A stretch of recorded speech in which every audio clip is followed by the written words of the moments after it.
myself and let you guys take it away. Cool, thank you. Can you see the screen of the presentation? We can. All right, cool. Let me ask her to interrupt us with the comments come in. Do you need to know anything, or did Jordan give you the information on this gang? No, but that's okay. We can kind of run through it after, Okay. and Okay. I have a pretty good sense. In terms of any questions that you guys may have, just ask them. Because I don't have access to the chat room, so I guess I do. But I can watch the chat too and interrupt you if something comes up in the chat. They're all really good at sharing in the chat. But like he said, feel free to unmute yourself, you guys, and ask away too. Cool. So this is exciting. First of all, we're sort of in our little pods here, so we're not wearing masks, but we recently got tested. We're getting tested every week. We sort of decided 6 months ago that the three of us would kind of live in a little pod, and so just so we don't freak anyone out or don't call the governor on us. Cool. So today, financial management. It is a very boring topic. It can be daunting for many. We obviously geek out to it. We enjoy it. So we're going to do a little bit of a spin here, and hopefully everybody will like it or appreciate it. But we'll try to make it as fun as possible. And obviously there's a lot of people on Zoom today, so it can be a little difficult to pinpoint the conversation to everybody's needs or everyone's company persona. So with all that said, we're going to try to do our best. So here to my right or your left, I have Corey, which everyone has probably already seen on Venture Cafe, and my business partner, Stephen Byler. So with all that said, let's give this one a try. And here we go. Let's see why this is. All right. So we're going to do this in a skit. And we want you to sit back, enjoy, hopefully learn, and please feel free to interact. So meet Dan, that's me. Think of me as your trusted advisor. I'm like your CFO. I try not to be the professor type, nor the management consultant. We do try to be very practical, yet thoughtful. And I love to always bring up the big question. What's your big why in business, right? You got to tie back everything we do in business to your big why. Otherwise, being in business can be kind of a grind. And so with that, I'm going to introduce you to a couple of personas here. Yeah, we're each going to wear a different hat that we hope can help you kind of embrace the financial management paradigm that we talk about all the time. So I'll be wearing one hat, Corey's wearing another. Cool. So all right, so here we have meet Silicon Steve. This guy burns cash. Like he burns those late night LEDs, cranking on code, focus on product development. He's always zooming with those VCs because he's always thinking cash burn, cash out. When's my next raise? His motto is other people's money. And those self-funded businesses, well, that's kind of for the lifestyle business owners. I'll let Steve kind of introduce himself after I introduce our friend here, Roofing Corey. This guy stepped into the biggest shoes ever, his dad's. His dad had no one else to sell it to, so this guy, he's frugal. He's watching his bank account like a hawk. He's squeezing those big bad vendors, and boy, anytime this guy has a chance, he's buying inventory by the boatloads at discounts. He gets excited because he's thinking, I'm squeezing more profits out of every job. And bankers, he rips them apart. Nobody needs loans in that business. Nope. Cool. So with that said, Steve, introduce yourself. Yeah, so my company, we're about 4 years old. 3 founders. We've raised about $4.5 million to date. We're a SaaS business launched with a B2C model. It has legs. It helped us do some product testing, but really where we're going for the next year of product development is all about changing that more into an enterprise product where we can go to an enterprise sale. So that's kind of where my mind is at when I'm coming to you, Dan, as my trusted advisor, to figure out what does financial management look like for me over the next year. Got it. And is this induced by COVID? So this is obviously not just an adjustment or a transition in your business. This is a true pivot. It is, yeah. And I've got the same team. You know, we can leverage the product, but we've got to make a lot of investments and changes. I've got my investors are on board. They just gave us some bridge financing to get through, you know, this holiday season type of thing, because I don't want to be raising money right now, but I do need to raise more money, and that is my job as a CEO of this startup is to make sure that this is funded and we got the runway we need. Cool. And of course, in this world of small businesses, one of sort of the biggest top of mind things, especially as we're getting older, is succession planning. So here's a great example of a small business, succession changed hands from dad to son, and now he's scratching his head, doesn't really know where to go next. Let's talk a little bit about your business, Corey. Yeah, I kind of stepped into the roofing world from my dad. You know, the way I've always looked at financial management is, you know, through the lens of my bank account. What does my bank account say? Is my cash going up? Was I profitable on that last job? You know, I've never really thought too in depth about kind of some of these more elevated approaches to financial management. So it's just always been, do I have enough cash? Can I pay my people? So really looking forward to kind of. Cool. So do you know what a profit and loss statement is, an income statement? It has your bookkeeper? You have a bookkeeper, right? Yeah. Okay, I have that's a bookkeeper. Familiar with the profit and loss, but like I said, it comes down to cash for me. Cool. All right. So that's a pretty good dichotomy here in our economy. So let's take a look. So I'm going to sort of, the backdrop here to our conversation is these 4 challenges, right? Every business faces these 4 challenges to varying degrees, and they experience these 4 challenges very different, right? Steve is going to look at understanding his cash flow very differently than Corey. Corey's worried about making payroll. Steve's worried about raising capital in 18 months. So the 4 challenges that we always talk about, and we always bring it back to this, is 1, understanding your cash flow. Remember, cash flow doesn't equal profits. Your income statement doesn't equal what's in your bank account. How many times have we had conversations with customers and said, it looks like I made a profit, but I see less money in my bank account? Well, that's because they're not looking in all the right places, and they're probably not planning for cash. And this year, more than ever, cash was king.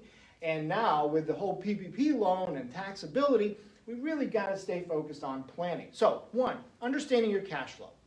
2, where we're making and losing money. So, Corey, let's talk about your business. Where are you making and losing money? How do you measure that? Yeah. Usually I measure on a job-by-job basis or project by job costing, right? Yeah. Okay. I think so. Not, you know, not really sure. I really measure it on gross profit, and then, you know, obviously if the project pays, right? If I actually get that cash, if it hits my bank account. Right. But you tend to buy a lot of inventory up front. You love those discounts. How do you really measure whether or not you made money on a job? Cash. Yeah, because you got a lot of cash sunk in that inventory, right, friend? Yeah. If I have enough money to pay my people. Got it. And so the third one is marketing for profit, not just revenue. This is an interesting one, right? Because, Steve, you're making this big pivot. You went from SaaS-based, direct-to-consumer, to now your enterprise. Like, are you really marketing for profit now? Because you probably were marketing just for revenue back in the day.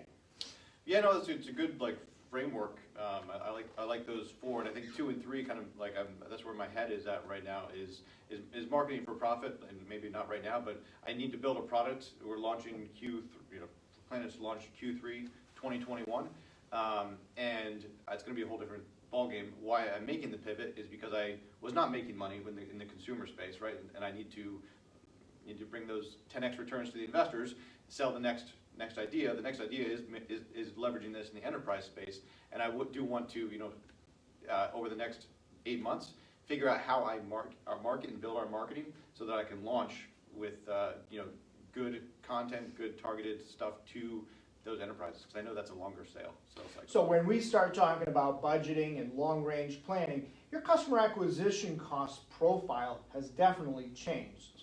Yeah, no, that's something that my investors have been pushing me on. Like, what's my customer acquisition cost? And I now know what CAC or CAC and lifetime value. Which 2 years ago, I'm a product guy. Like I'm a coder. I'm not your CEO, right? So I'm learning like alongside my team here. I'm just learning a little faster because I have to deal with the board. Cool. And let's talk a little bit about also marketing for profit for you, Corey. You know, it's very normal in the construction industry. You know, you have high fixed costs, right? You can't let those guys, you can't let them go, right? You can't lose them because they're a hot commodity.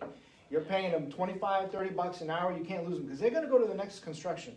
So in your business, do you sometimes find yourself taking jobs, you know, yeah, I did my estimating, I tried to hit my 15% gross margin on a job basis, but how are you dealing with making and losing money and marketing for like profit? you said, yeah, I can't lose the people, right? If I lose my people, I have nothing. And so, yeah, sometimes gross profit doesn't work out. Sometimes I'll take a job because I need to. I need to pay those people, and it's either out of my own pocket or I'm not making any money on that job. So yeah, sometimes I'll break even on a job, but that's, if it comes down to it, that can be a win for me. And let's talk about the difference between gross profit and actual cash, right? Because yeah, you probably did estimate that 15% gross profit, but at the end of the day, the customer, they weren't too happy. We all have customers that aren't always happy. Those change orders pile up. Yeah. What do you really care at the end of the day? Is it the gross profit or the cash that the customer's about to pay? It comes back to cash. It comes back to cash. Cool. And so number 4, how to pay for performance. This one's a tough one, right? Unless you've done your planning, unless you have radically open communication with your employees and your team, at the end of the day, 90% of our businesses are paying people to essentially show up to work. But what are you doing, Steve, in your business versus Corey the roofer here? What do you do in your business to really motivate people not just to show up to work, but to actually go that extra mile? Yeah, no, this is like a critical one, and one that I'm maybe a little bit further ahead than in the other areas, because I did have some critical stuff 2 years ago that made me kind of focus on HR stuff and pay for performance. But in general, I think, you know, for me, where I generally go is options, right? As a startup, you know, we're selling the dream. We're selling the dream to our investors. We're selling the dream to our employees. When it comes down to it, yes, I need to pay them a market rate. But I can bring that market rate down a little bit if I give them some options, because that's part of their compensation package, right? Where I still need to do more is I think where, you know, in general you probably would go with pay for performance is where are they hitting those milestones, and how do I tie their compensation to my corporate goals? Right. And so Corey the roofer, you hired a new superintendent, right? He's an operations person. He's sharp. How are you going to pay him for performance? Because you're not just going to pay the guy $100,000 a year to show up at the jobs. You got to make sure that those jobs are hitting your 15% gross profit. How are you paying him for performance? Yeah, you know, honestly, I haven't really thought about it too much. You know, my first reaction would probably be, you know, give him a bonus if we hit, you know, improved gross margins on a job-by-job basis, maybe. Mm-hmm. You know, if our gross margins are slowly improving, or cash is, you know, I'm getting cash in quicker, that's probably how I would paying him. So the next 2 slides, we're going to talk a little bit about why we don't actually do this. Why is it that we do create that budget and we just shove it into the top right-hand drawer of the desk that we no longer have? And the next slide is going to be about why we really should do it. So with that said, let's kind of pop through these next 2 slides. So what's the big why not? Well, it has it touches on a lot of stuff, right? I can't afford a CFO. I'm not a CFO. I just don't like math. You know, that business strategy stuff is kind of for the white tip shoe consultants. A balance sheet, a P&L, what's that? Why does it really have to balance? Who needs a loan? I don't even need a banker. So why do I even need my financials? And by the way, I've got cash in my bank. Does it really matter? It totally does. And so, yeah, you may be a product guy, you may have a CPA, but there's more reasons why you should do this. The only change is the only constant in business, and you have to stay on top of it. I'm not talking about the black swans like the COVIDs, but there are changes. People come and go. Employees show up and don't show up on Monday. You have to be nimble, you have to be agile, and that planning, that financial management is so critical. It helps you with managing risk, tax planning, And, business strategy, it really isn't just for consultants. And the balance sheet and the P&L, those are so important. The P&L is about the performance. How much revenue did I generate? What did it cost to actually deliver that revenue? And what did it take to sustain the business? And the balance sheet at the end of the day is probably one of the most important financial statements because it is the story of your company. And by the way, you do need a banker, and capital comes in many forms. Whether it's loans, whether it's venture capital, at the end of the day, you've got to have a plan to repay that back. And I would say, finally, it's just because you are the CEO. You do need to care about this stuff. And so with that, we try to, as we approach the market, as we work with our customers internally at GrowthLab, we understand that, there are a lot of things coming at you.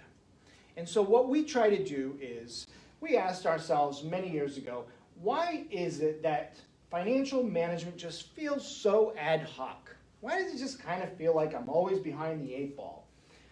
Because if you look at your accounting, chances are you have the bookkeeper. If you're a bigger company, you probably even have the controller. You definitely have that CPA that helps you with your taxes. And if you look at accounting tends to be always on a cadence. Every month, you do what? You order some inventory. You get some bills from vendors. You got to pay your payroll, right? You got to pay your vendors. You invoice your customers. You collect your cash. You bring all that together. You do a little bit of cash reconciliation, and then all of a sudden, you're closing the month. You're reviewing the books. Why is it that we don't do this with financial management? Why is it that we're not doing this actuals to budgets? Why aren't we looking at cash flow planning? 13-week cash flow. Not everybody needs 13-week cash flows, but everybody should have a view into how much cash does this business need. Steve, any comments? And I looked at your deck beforehand, and I think it's a framework, right? And I'm looking forward to what I'm going to learn today. I know pieces of this, but putting it together into that framework, even your comment about the accounting is on a monthly close. Yeah, my accounting team deals with that, but I have not really been part of that throughout the process because I'm not really concerned about my P&L. I'm concerned about my runway. So I'm excited to learn what this framework can help me bring these pieces together. Yeah, and this framework isn't going to be all-inclusive. Like, companies like yours, Corey, you're not probably going to touch on all of these, and not every company has to, right? So, we're taking that extra step because we're saying that every month there should be something that is delivered. Every month, think about it this way. We like to kind of talk about financial management overall with, you've got this bicycle. You've got this really big wheel, and you've got this smaller wheel. The small wheel turns 12 times a year. That's your accounting. The big wheel turns once a year. And at every point, there are deliverables in those 12 months. It begins to add rigor and cadence and helps you elevate your business strategy. So, with that said, I'm going to quickly highlight a couple of these, and we're going to dive into them and walk through some examples here. But you got your first quarter. Your first quarter, in my mind, is probably one of the most scariest. Why? Because come January 1, it's restart time, guys. It doesn't really matter what happened last year. Everything restarts. The clock restarts. And to me, it's one of the most important times of the year. You have your annual operating plan. What is that? What do you think the annual operating plan is, Corey? What operations are going to look like this year? Maybe like a budget? Okay, close enough. You? It is your budget? It is your budget. That is your budget. That's where everything kind of ties to. If I have these goals, and I'm going to deploy these resources, what is that? What does my company performance look like at the end of the year? Remember, people are counting on this performance. As a business owner, I only get paid if my company performs. So, Q2, you've got your employee reviews. You've got to update your budget. Q3, this is kind of the dead of summer, right? You're kind of thinking about maybe some KPIs. Is there any changes to your business? What are my long-term goals? And how are they going to drive next year's plan? Who do I need? And then one of my favorites is long-range planning. We do geek out to long-range planning because that really ties together the overall business strategy and how much capital that business will need over the next 3 to 5 years to achieve those goals. And then lastly, Q4. You're thinking about resource planning, capital planning, potential hiring planning. You're also looking at tax planning, and then finally, it's December, so you're kind of taking a step back and thinking about internal reviews, internal controls. Any questions, guys? No, from my perspective, I'm just trying to see, I've never done all these, right? I've done mostly the budget, but I've never done all of them, so I'm curious as to how I can do them, right? I don't have the people around the table to really help me with them. Good. So let's jump right into it. All right, first quarter. We're off to the races, guys. January, annual operating plan. Corey, talk to us a little bit about how you do budgeting. Yeah, I'll usually do it, I've done it for a while, it's always kind of worked for me. I'll do it from the top down. I'll take my revenues from last year, I'll kind of just apply a growth rate that I feel comfortable with, and I'll kind of trickle that down, make sure that my gross profit kind of is tying or is growing like you said before. But a lot of my costs, my operating expenses are pretty flat for the most part. Mm-hmm. I mostly focus on revenue and cost of goods. So as you grow your revenue, your top line, that usually translates into one or two things. Either you're charging more for your services, and let's face it, a lot of construction companies are right now, Yeah. or you're taking on more jobs. Mm-hmm. Now, if it's the latter, when you're budgeting, are you thinking about the repercussions to your human resource planning? No, never really have. I've always kind of just tried to squeeze in more. Try to squeeze in more. Yeah. So as your top line grows, you need to be able to have more roofers, right? Yeah. To actually do more jobs. And if you have more jobs and more roofers, then you probably need more management, more superintendent, right? Yeah. So Steve, on your side, annual operating plan is probably a little less about the revenue, the cost of goods sold, but it's probably about the operating expenses. Let's talk about the scaling of a startup. Yeah, no, I've spent the time putting budgets together. It's really comes down to my people. I think tell me if I'm wrong on this, Dan, but they're not in my cost of goods sold, right, like more of a service business. It's in my product development, right? And my annual planning has focused really around that product development roadmap. What do the next 12 months, 18 months look like in my product roadmap, and how am I going to achieve those? With initially it was just the founding team. We didn't do any planning. We just were heads down, staying up till the wee hours of the morning, trying to get that product launched.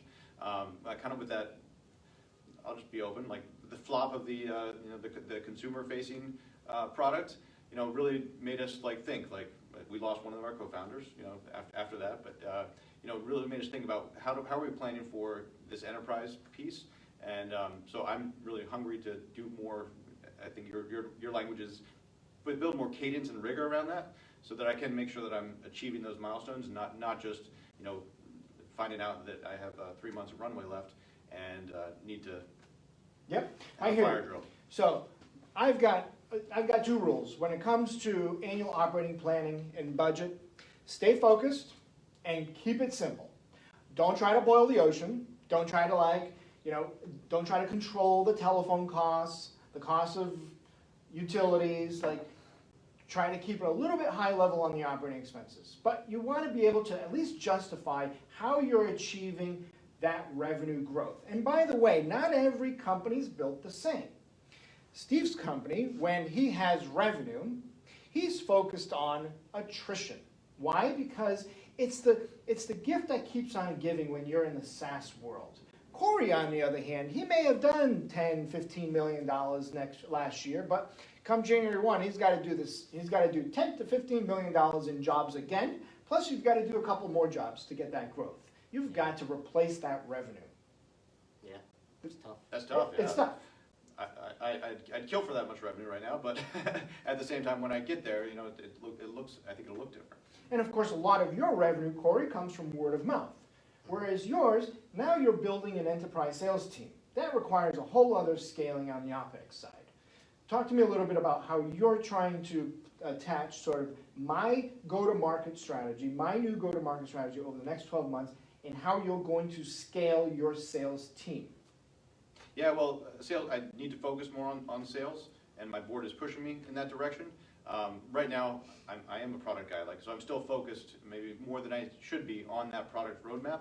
And I know I need to build that sales team, but over the next 6 months, it's all about who I can hire on the product side to hit those targets.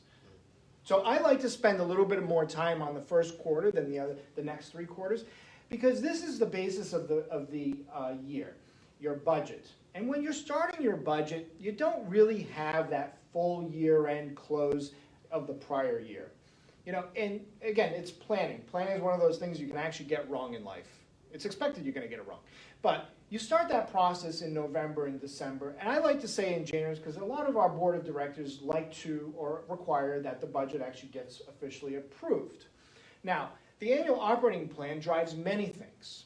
It's going to drive the conversations you're going to have with your employees, especially if you're thinking about pay for performance. It's going to drive the amount of cash that you're going to require in the business. It also provides you a glimpse into your working capital demands of your business. And hopefully, it gives you the opportunity to tighten up your working capital strategy, right? So an annual operating plan isn't just about accrual accounting. It's got to be translated into cash needs of the business. And those two tend to be different. Take Corey's business, for example. Corey books a roofing job. He pays his employees on a weekly basis. He then, if he's lucky, he gets to take a deposit on the materials he bought. If not, well, he's probably paying for the materials up front. Well, he also shoves a lot of stuff into inventory at a discount. But that said, once the job's done, you do what? You invoice your customer, right? And then on average, how long does it take that customer to pay you? At least 30 days. Usually it's probably closer to 60 or 90. Right. So now you start thinking oh my Lord, I got this job in January, I did it in February, I completed it in February, but I'm only going to get paid in May? Yeah. That means you're churning cash 3 times a year. So, in other words, if you're a $15 million a year company, then you probably, believe it or not, have anywhere between $3 and $6 million sunk into that business at any point in time. That's a lot of money. That pays for a lot of your kids' tuition. You, on the other hand, let's talk about your cash conversion. You're not probably thinking about cash conversion. You're thinking about? Yeah, I'm thinking about cash burn, but when it comes down to it, that I will be charging. We are charging upfront. We're just not making a profit right now, but we're transacting every month with our customers, and so I don't have that issue of cash collections. Which, if we can scale and execute on this, will be a beautiful piece. Cool. So. Now that we have exhausted the annual operating plan, because again, it is the first of the year, it's the restart.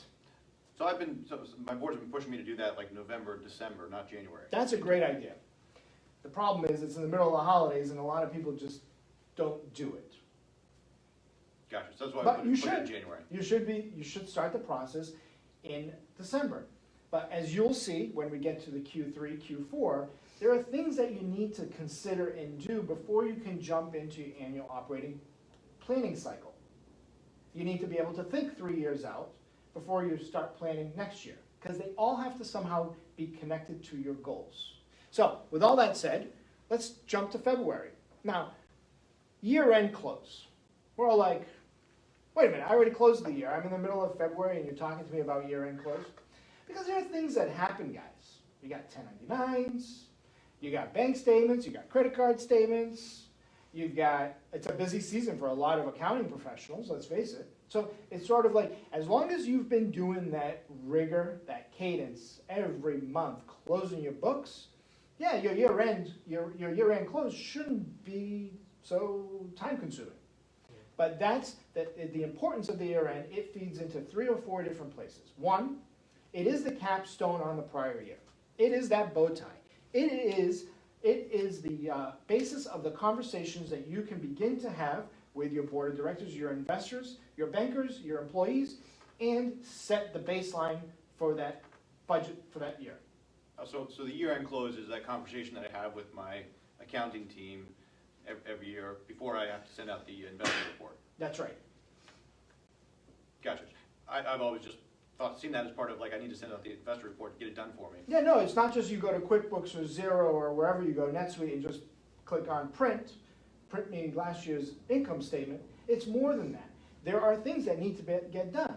Your CPA tends to do adjusting journal entries, right? Remember, your balance sheet is a cumulative story of your business. Your P&L is a snapshot in time.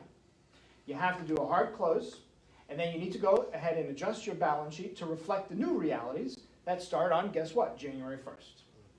Yeah, that one's new to me. Is that, like, I've never thought about the year-end close before. Is that just something I should make sure my CPA is taken care of, or? Well, chances are they are doing it. You just never really paid much attention to it because you're probably looking at your bank account as of December 31st. Yeah. And then you're saying, well, how much money did I make off of all these jobs?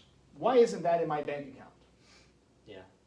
So, in March, we start talking about taxes and compliance. Now, this may be a little reactive because you should have already started planning for this, which we'll touch on in Q3 or Q4, but taxes, right? Here we are in a year, 2020, COVID. Everyone thinks they're losing money, and all of a sudden, we start getting this PPP money.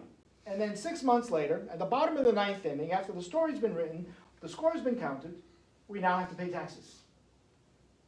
That's going to be a big surprise for a lot of people.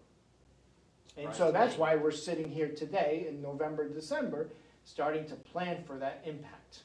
But by the time March comes along, it's too late. One other thing. It's important to know the impact of your entity types, because taxes will have a very different impact on you personally than you personally. Yeah, I mean, for us, like, we're losing enough money that we never have to deal with a cash need for in March, just paying the CPA. But, you know, as we were talking before the meeting, like, I really feel for you in that you know, that PPP is just going to bring your profits up, and that's not something that I've ever thought about. But, you know, the guidance that's coming out is, it's kind of scary for me. And guys like you probably already spent the PPP money buying all that inventory. Paying my people to stay on. Yeah, I can't lose my people. I'll tell you, my biggest compliance thing in March, which is it takes like 15 minutes, but I didn't do it for several years, is that annual report. You got to know which states you're registered in and make sure you put all those out there. And I know anybody that's listening from the startup world, if you don't know what that is, you need to learn fast. It's a piece of mail that comes in, and one of your team members is going to put it in a dusty corner, and you're going to find out when you're trying to get a letter of good standing for your investors that somebody didn't do that. Your CPA is your best friend in March. You should sit down with her. Spend the time. It's not just about providing documents or hopefully not a shoebox full of receipts, but it is a time as a business owner to ensure that you are compliant, that there aren't any surprises, that you do have the right entity mix, that you are sharing your annual operating plan with your CPA so that she can help you. She can help you plan. And so with that, we're going to jump to the second quarter.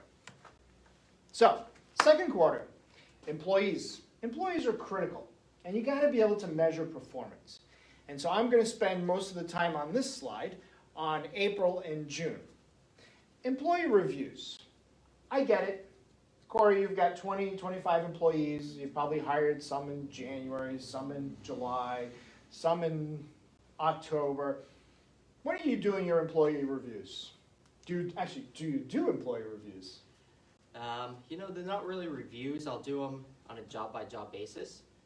You know, just based on what the team says. If the job was completed well, if we had stragglers, if the job was done correctly, I'll kind of go on, do it that way. You know, a lot of our team, we are seasonal, so nothing really happens between November and March, and so you know, there's that lull time.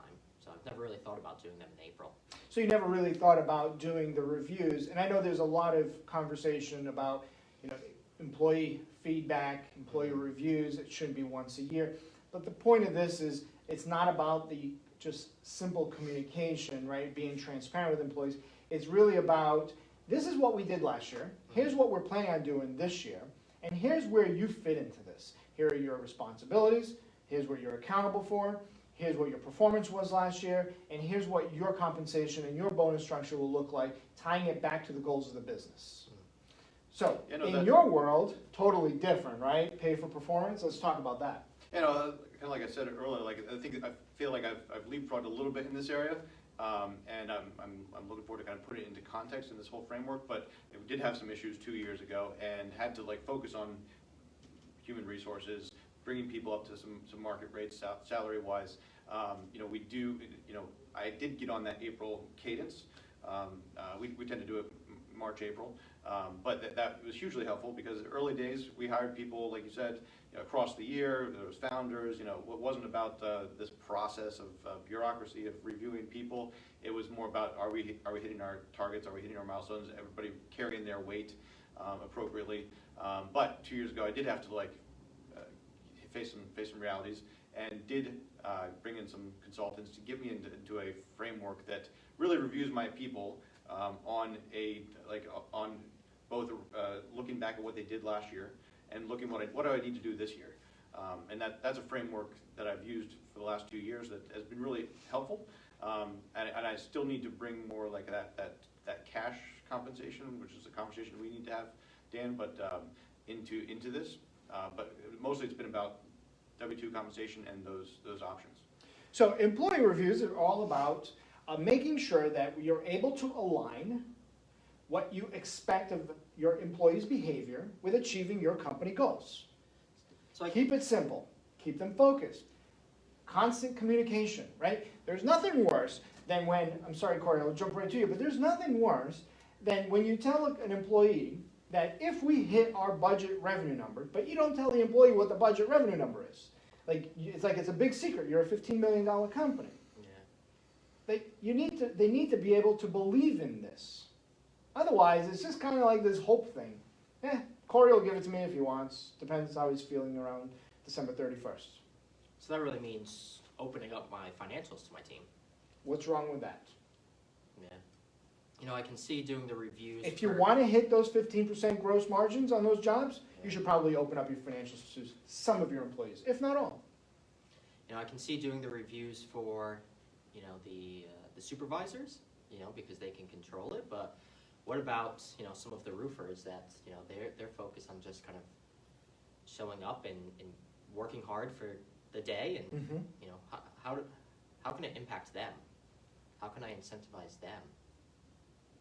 Good conversation. Yeah. So, with that, I'm a big fan of April. One, it gives me the opportunity to connect with my employees, that half hour, 1 hour. It allows us to review last year. It allows us to kind of talk about where the company's going, and then more importantly, how we're going to compensate those employees to achieve this year's goals. And so in May, this may not apply to a lot of companies, but this year, things have changed. The new norm, the new paradigm, we're not going back. Consumer behavior has changed. Your market segmentation has changed. How your customers used to interact with you and buy your services has changed. The Strategic Business Review really allows you as a business owner to ask yourself, what's my addressable market? Am I meeting the needs of my customers? Should I be transitioning, adjusting, pivoting? It doesn't apply for everybody, but even a guy like Corey, who has a roofing business, there's plenty of opportunity for acquisitions. Now's the time to start thinking about big picture, like, hey, am I in the right business? I'm in the right geography. Well, how do I expand? How do I grow? What are some other go-to-market strategies, right? Yeah. Think about your business, Steve. You went from SaaS to consumer to SaaS for enterprise. Did that just happen overnight? Yeah, no, I did not have it in the context of a framework. It definitely didn't happen overnight. We did, you know, have like a lot of conversations internally with our board about, you know, about this pivot.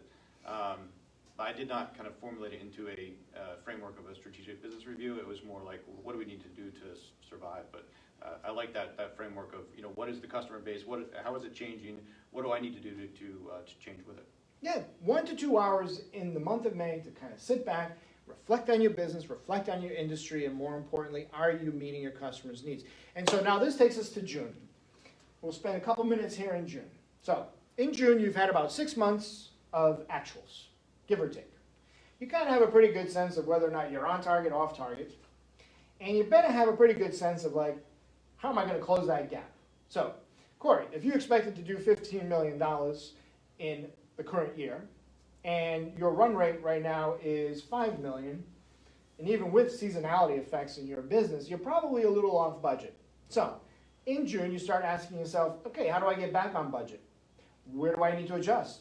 Where do I need to invest in the business on a short-term basis? Or am I just going to totally miss budget? And if so, I need to totally adjust the rest of the year, adjust expectations, and figure out my new cash profile, okay? It's a great time of the year to think about, like, am I going to achieve budget? What are my countermeasures to manage through these risks and opportunities? So, if I may, like, this Sure. is really like what we went through back in April, May, adjusting our expectations. When COVID hit, you know, it was fast. It didn't affect our revenue a whole lot. We didn't have a whole lot of revenue. You hit a brick wall. You know, we're doing a pivot, right? But all of our money and our runway, our cash out date, was invested in our people, and we pulled back on some of that. And our product development, we have some outsourced product development, pulled back on that. So it changed our roadmap in terms of our product roadmap, but it gave us a longer cash runway. So that's what the AOP is kind of. It is, but again, you know, when you hit situations like last April, it's okay to take a look at your budget again. Start doing some planning, scenario planning. It was a different situation, right? In a normal course of a year, you're not dealing with all these black swans. You're really kind of going through this process. I say stick to the cadence, stick to the rigor. In June, update your budget, and now as you begin to communicate with stakeholders, employees, bankers, now you have a whole new profile, okay? And so jumping over to the summer. Okay, so we love the summer, right? We love vacation, and it's a time to reflect. You've got your KPIs that you're used to, you're accustomed to, whether it's your customer acquisition costs, your burn, your gross profit, you got your performance targets. In August, you're thinking about my longer term goals. If you're pivoting from consumer to enterprise, that's a big goal. How do you pivot? What are the goals? What are the key metrics you're looking for?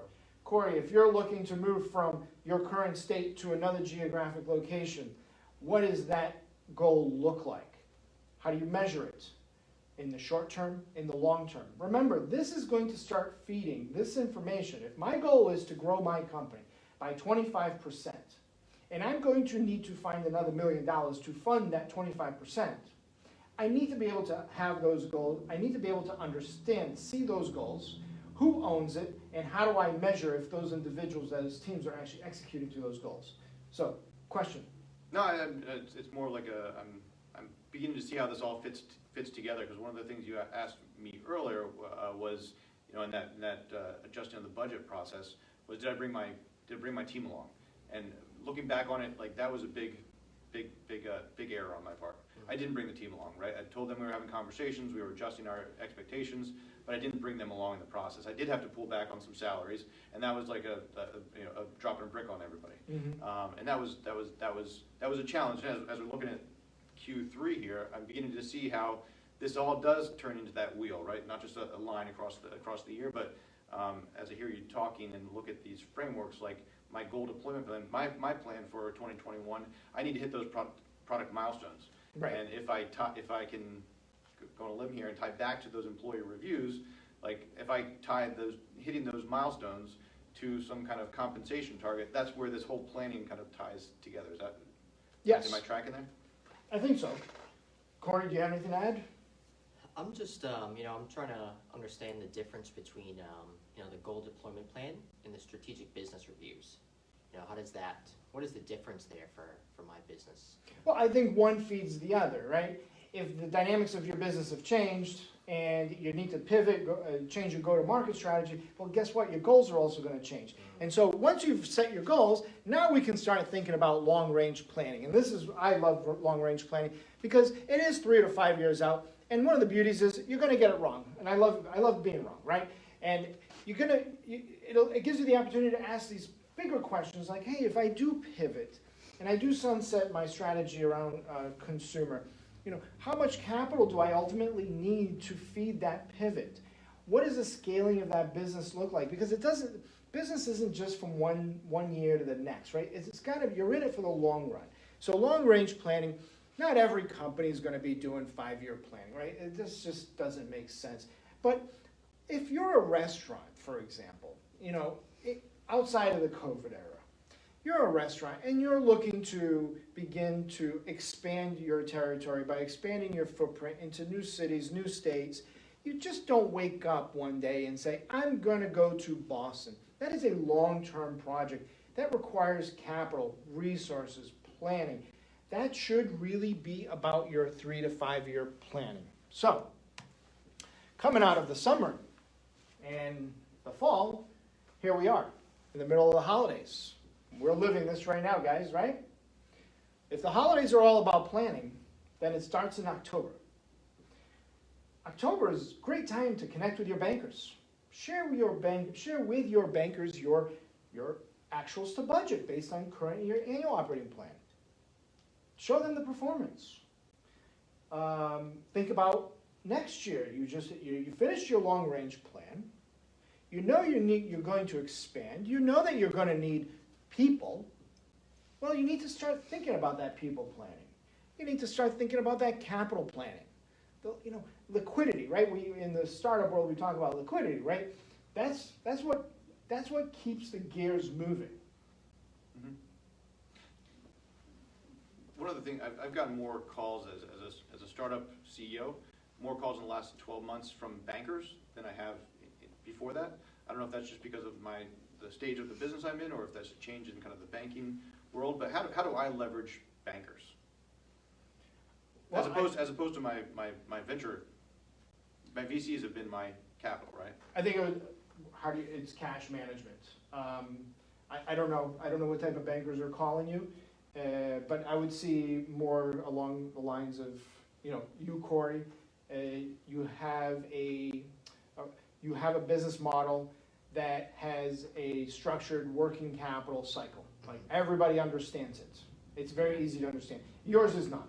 So I don't know what type of bankers are calling you, but in your case, you're prime target for working capital borrowing, right? And think about it. You get to take money out of your business or deploy it elsewhere for growth. Yeah, that's really all I've looked at. The bank for is kind of to help my working capital if I can't fund the payroll that week or something. I've never really thought about it through the lens of, say, acquiring a business, like you said, because I've always looked at my bank account and I don't have enough money in my bank account to acquire a business. So a line of credit is a great way to supplement the ebbs and flows of your cash account.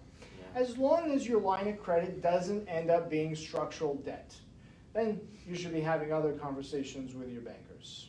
Got it. So, as we're coming into November, we are pretty much the year's in the bag. You're probably already starting to think about the following year and planning for the following year.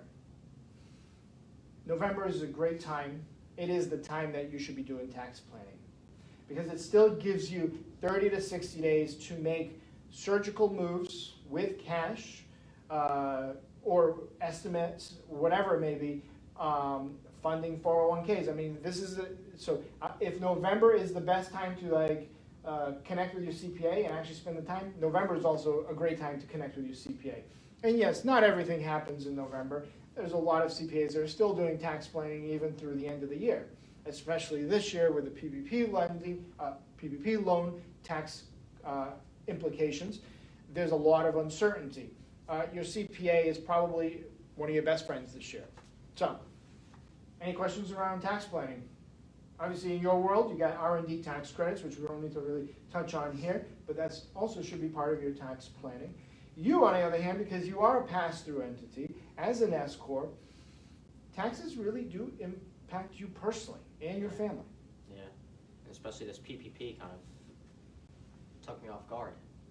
Oh, it took a lot of people off guard. And we're ending the year in December.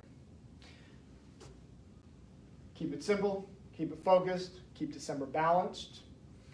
Let's not try to turn too many stones in December. December is kind of a nice sort of compliance, check, no, not compliance, but check the box, tactical. If you know your business is going to change, you did your 3 to 5 year plans, you know you're going to be moving into different markets, now is the time to think about internal controls, chart of accounts, right? The typical accounting, internal accounting stuff.